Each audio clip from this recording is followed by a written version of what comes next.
Welcome to the Partyology Experience with your host, Marcus Prentice.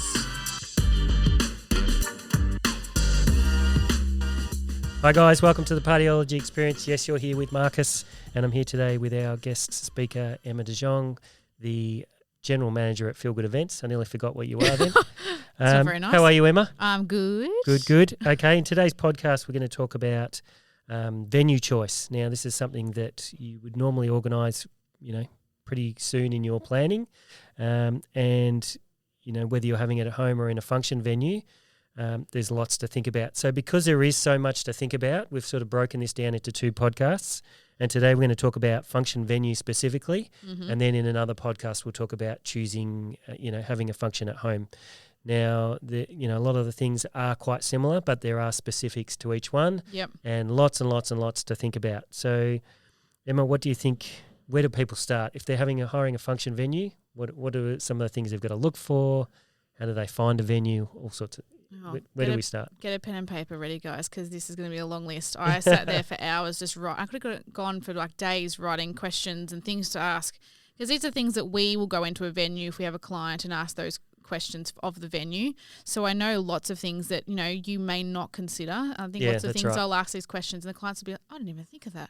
And they're really, really important things as well. And we'll go through those. I think in the starting, actually picking a venue, it's really quite important. There's so many things to consider. There's heaps of amazing websites now that you can actually choose your venue on. So you've got Venue Mob. There's a couple of other great ones on there as well. So definitely check them out. I think you also need to start on the location. So if you live in Sandringham, you want something sort of somewhat close to you. You don't want to be having it on the other side, on the west side. That's not going to work, clearly. That's right, yeah. A bit far for your guests to go. Right. And that'll have impact on, where you'll get, how many of your guests show up. If you've chosen a venue that's miles away, it can greatly affect. If they're drinking and they can't get home or that sort of thing, it's going to cost them $200 in an Uber to get home. People aren't really going to make the effort, are they? So location's also a good thing. And a lot of these search engines, you can put your location in and then you can put kilometres from that space. So you might be happy to travel, 10, 15, 20 Ks from that location. Yeah. And then you can pick from there. So definitely research is a key one. Now, questions. Now we can talk about these for days. So we might I'll tell you the question to ask or things to consider, and we might sort of talk more about them. So this one here is, does the venue cater for the amount of people coming to your party? Now, we both have things about this, that you do not want to hire a hall or a function space that holds 500 people and you have 100 people coming. That's right. Biggest party mistake you could ever make. How many times have you seen this happen, Marcus? Yes, and it's something that can have such a big impact on your function, and it's not necessarily about money, although it'll cost you more to hire a bigger function space. Yes.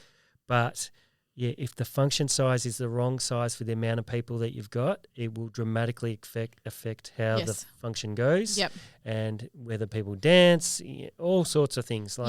And suppliers like us that will go in. If I went to a function space that someone had hired with 500 and they've got 100 people, I'd say we're going to drape half this or even most of it. What's the point? You're going to pay more money draping it to make it more of a party atmosphere. So it's just not worth it. So please, people, pick a venue that is suitable for the amount of people you have coming. Yeah. I always say sometimes smaller is sometimes better. It's more intimate because you're never going to get, if you invite 150, you're never going to 150 at one time, are you? No. I usually say at least 60 to 70%. Yes. And as we say, you may get, if you've invited 100, maybe 90 show up, but they might not be there all at the same time. So you really might only need a space to do 60 or 70. Yeah, and you cater for about 70% showing up. 70, 80, just depends. Of course, weddings you can have more show up.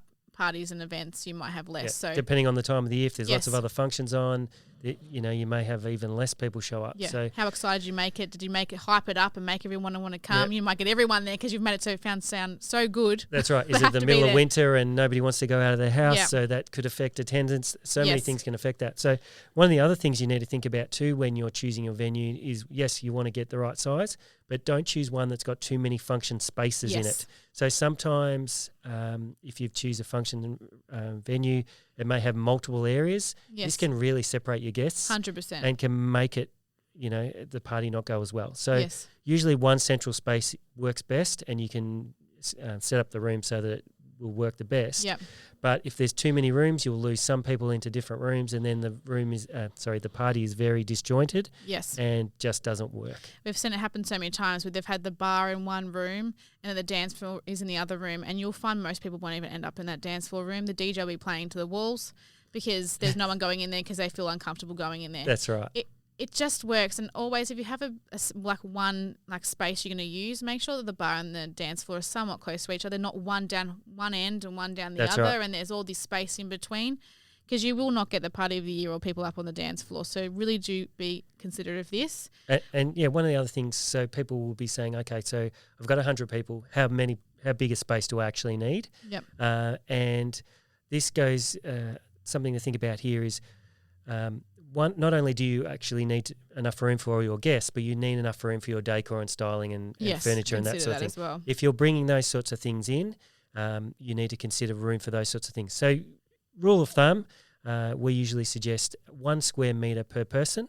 And so you would then say, okay, if I've got 100 people, it's 100 square metres, but you may need a bit extra, obviously, if you're putting in a bar if there's not a bar there. Grazing table. Yeah, or you want extra furniture. That's obviously going to take up some room as well. So these are things to think about. Yes. But as we say, smaller sometimes is a lot better than too big. Yes. Yeah. It's if you've got a bigger venue, I guess, and you have people show up more than you expect, the advantage is you may be able to use a separate, go into a separate area and make it bigger if you need to. Yep. But quite often it's less are going to show up than more are going to show up than you expect. So. Yeah, so I guess playing on that as well, my next point is does the venue have its own decoration? Because some venues have their own sort of quirky sort of style. Yep. Or is there something that's very plain, it's just white walls, it's nothing exciting? And what other things do you need to bring into that venue? Because that will then make, you choose do you want to spend quite a lot on decor to make it what you want? Because some venues, they might have lots of decorations. You don't need to do too much. Yeah, if it fits in with your style. And it fits in with your style, yes, considering that as well. You might find that it's better to spending a little bit extra on the venue and then having some things come in than having basically a blank canvas and having to do the whole thing yourself. So it depends on what you want to take on. That's right. I know of a venue in Melbourne that's set up sort of like a masquerade style type function space, and it's like that all the time. Yep. So if you're having a masquerade party, Perfect. then that would be the perfect venue to hire. It means less decor, so you're probably going to save money in that regard. Yep. Next point is, does the room hire include furniture? Now, this is a huge one that people get very stuck on sometimes. They'll see the venue set up with, some venues will normally set up their rooms with banquet tables and sit-down chairs and that sort of thing. And if you're having a cocktail, that's not cocktail furniture, so you're not going to want to use any of that furniture. Please do not use banquet tables. If you're going to use banquet tables, maybe use one for your oldies. Do not use more than that. I get so sad when I see that. It hurts my feels. That's right. Unless you're having a sit-down dinner, do not use them. Do not. That's right. So aggressive with that, aren't I? It's a party killer. It's like cancer. But To your party, it really is. It really is. And people will be like, well, I hired the venue, but they've got no cocktail furniture. Now I need to bring everything in. So you might find some venues do have it, some don't. But it is a question to ask, what furniture is included in that cost of your venue hire? So with this as well, this is a huge one that I get asked all the time, and it makes it so difficult to supplier. What time do you have access on the day? Yeah. Because I have so many venues that will be, and I understand why they do this, but you've got 2 hours to come in and you have 2 hours to install everything before the function starts. It is like manic. You could have 3 or 4 suppliers coming in for 2 hours to do a setup. So it also restricts what you can do. And 2 hours might be fine if you're going low key. Perfect. And you're having a cake dropped off and maybe a small balloon garland or something like that. Yes, that's perfectly fine. But if you're doing a full room fit out and you're doing furniture, dance floor, the whole kit and caboodle, then you're going to need a day. We're going to struggle, and it's going to be very impacted on what you can actually go ahead with. So always double check your room access. So if you choose a cafe or a bar, you're normally not going to have access until 3 o'clock, because if they're open for lunch, you're not going to have access until at least 3:30, and then you've got a couple of hours before your function starts. So you might have 3 hours or so. Venue spaces that are just venue spaces normally will give you all day sort of access. So from 9, if they allow you. If you get 9 a.m. access, you're doing well. Yeah. But lunchtime is still better than nothing. Yeah. So, but again, even with some that are just specifically function venues, if they have functions during the day, Yes. then you potentially might not be able to get until 4 o'clock. Yes, if they've correct. got a lunchtime function at peak season. Yeah. So these are the good things to check. So it's, peak season, as Marcus just said, double check if they are backing up the functions. This is a really good one to ask questions about, because this is where we get stuck a lot, where clients will be told they've got 4 or 5 hours and then a week prior they've got 2. So make sure you check that and you've got that in writing. That's a really good one that I sort of think that everyone should know. Yeah. So that also comes into play with, when does everything need to come out? Now I say it like that is in the fact that some venues during peak time will make us come in at midnight. Now midnight, of course, adds additional costs, and that's for across the board. Every supplier will charge you this. So make sure that you're aware of this, because this is something that you will have to consider for all your suppliers. There's normally a flat fee that you have to pay per person to come out at midnight, which of course there should be. No one wants to come out at midnight to pack things down. That's right. It makes life very difficult. Or do you have access on the Sunday or the Monday? So a really good question to ask as well. And sometimes even Sundays, depending on the supplier, may charge you extra to come out on a Sunday. The venue may charge you extra to keep it there till Monday, if that's even possible. Yeah. So there's lots of variables in that. So it's something that you need to clarify from the very beginning before you book, and before you book any suppliers. Yes. If you know your times, and we've spoken about venues, get things in writing. Yes. So that if they do say you can come in at 9 o'clock in the morning, they then can't turn around the week of, as we say, and say, oh, no, actually you can't come in now till 4 p.m. Yep. And then it causes you a lot of stress, and all the suppliers as well. Yes. And then you end up having to pay extra so that they can try and possibly do installation in that time, if it's even possible. Yes. So, another simple thing to think about, and this is not something that people quite often think about because it's only minor, but quite often, and it's less these days, but you'll have smokers, and where are they going to go?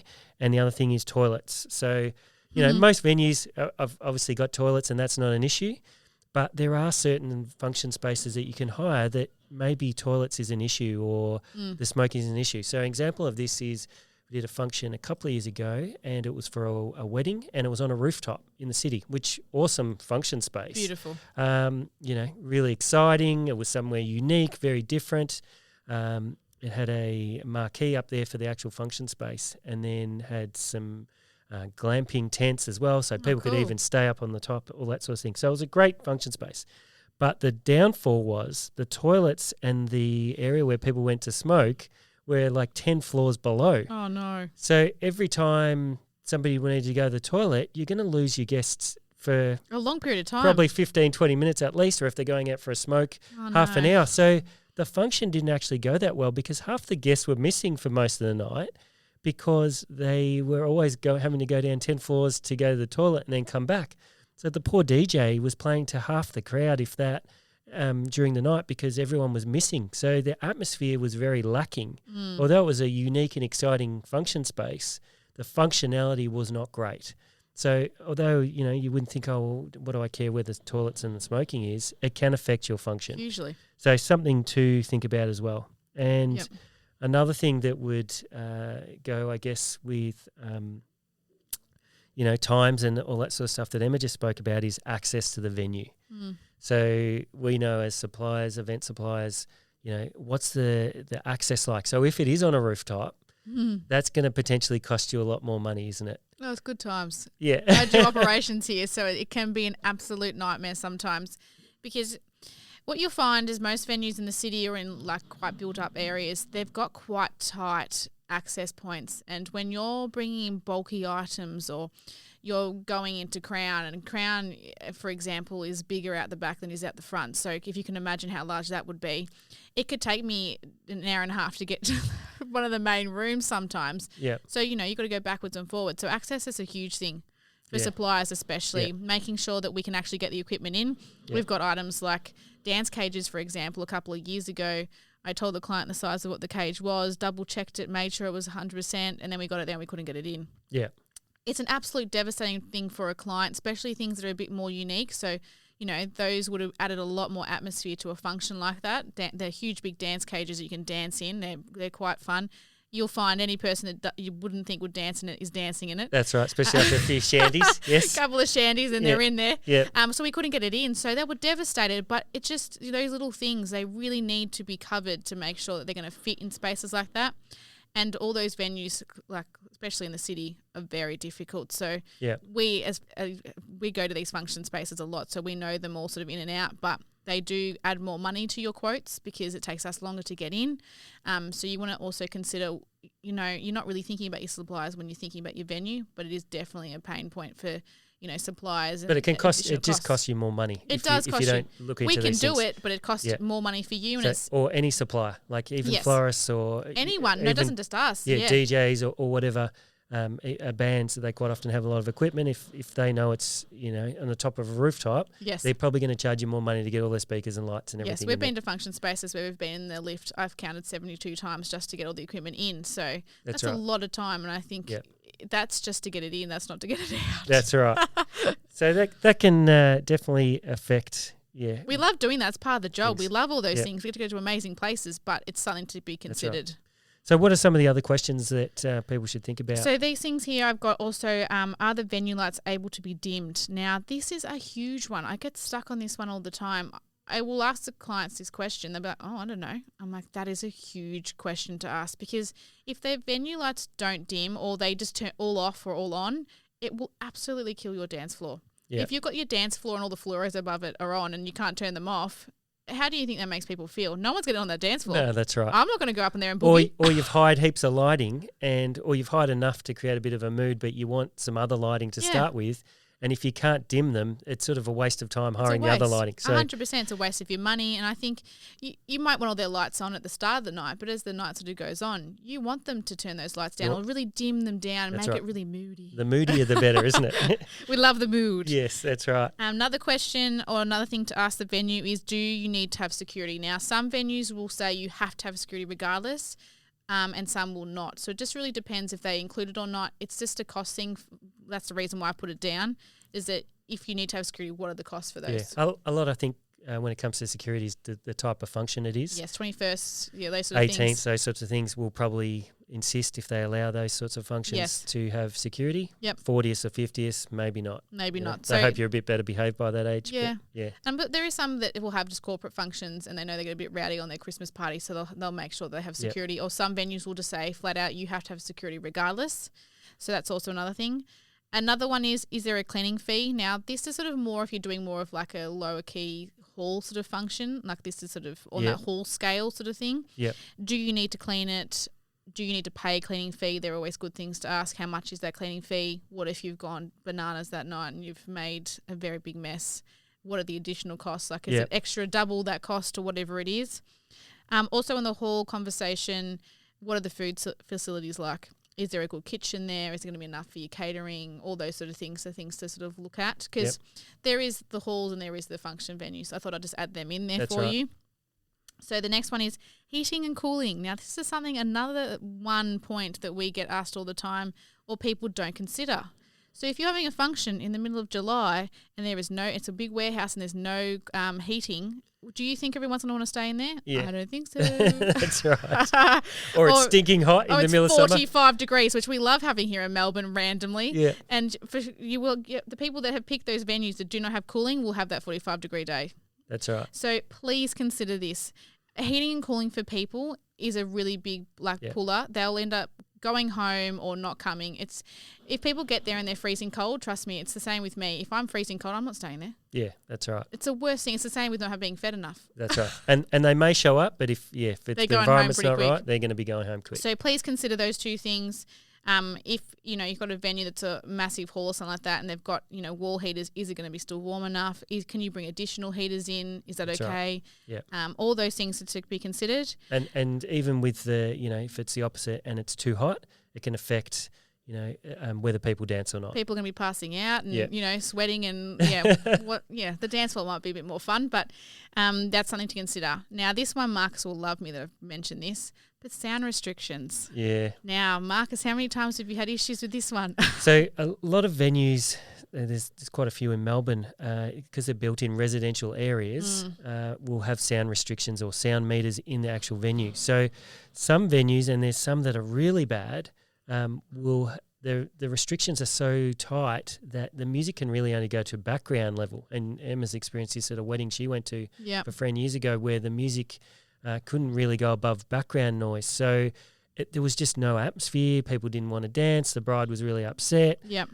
It can really affect how the night goes and whether people dance or not because of the volume of the music. Yep. So this is something to ask, and also goes along with is there sound or AV equipment in the venue? Because sometimes the venue will go, we have our own sound equipment because of noise and we can control it.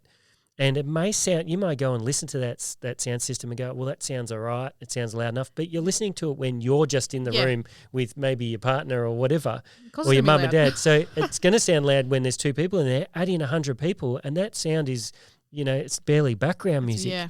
So it's something super important that people would, quite easily overlook. So really, if you're choosing a venue, it's best not to choose one in a residential area because there's usually going to be some sort of restrictions. And it's going to really, can really affect the night. Oh, hugely. I think if you're wanting the party of the year, how are you meant to do that when you can only play background music? That's right. You might as well not even have the party. Let's be real here. And I've done lots of functions where people have come up, if I was DJing and they'd say, oh, can you turn it up? Can you turn it up?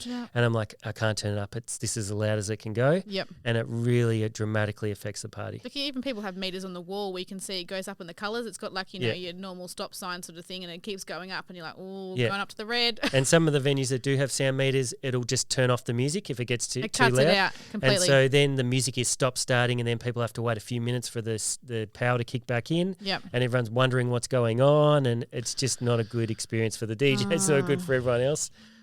So something to really consider if you're going to a venue that has sound restrictions and they're really strict, maybe reconsider the venue. Yeah. Unless you're having a low key, it might be, if you're just having a background music, a background music gathering, then that's fine. But if you're having a dancing function, it's going to be, that's something really important to think about. Yeah. There was one point I did forget before. Sorry, guys. This is and this is not overly important, but it's just something that I've come up with being in the industry. So do ask your venue if they've got equipment or furniture that you do not like, and you want them to get rid of it so you can bring other things in. Make sure they've got somewhere to store it. Yeah. We've had people that have had to contact us and go, I don't want the chairs at the venue. Can you bring in the other chairs for me, but take their chairs away because they've got nowhere to store them, and then bring them back? No supplier, unfortunately, is going to do that. We don't have the luxury of that, unfortunately. And plus there's a liability thing if the furniture was to get damaged. Or it's our insurance is not covered by it. So please just make sure if you are wanting to get rid of quite a lot of equipment in a venue, first of all, I'd be questioning why you're choosing it. But second of all, if you do want to get rid of it, do they actually have the resources to store that somewhere? Because most venues have very small storerooms or very limited, and it's been made just for their equipment.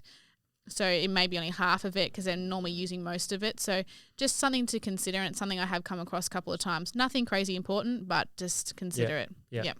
So, What else, Emma? Any other key things that people need to consider when? Well, they're my main points, but I've got more for the other section. But was there anything else you had? So I think one of the main key things is get everything in writing.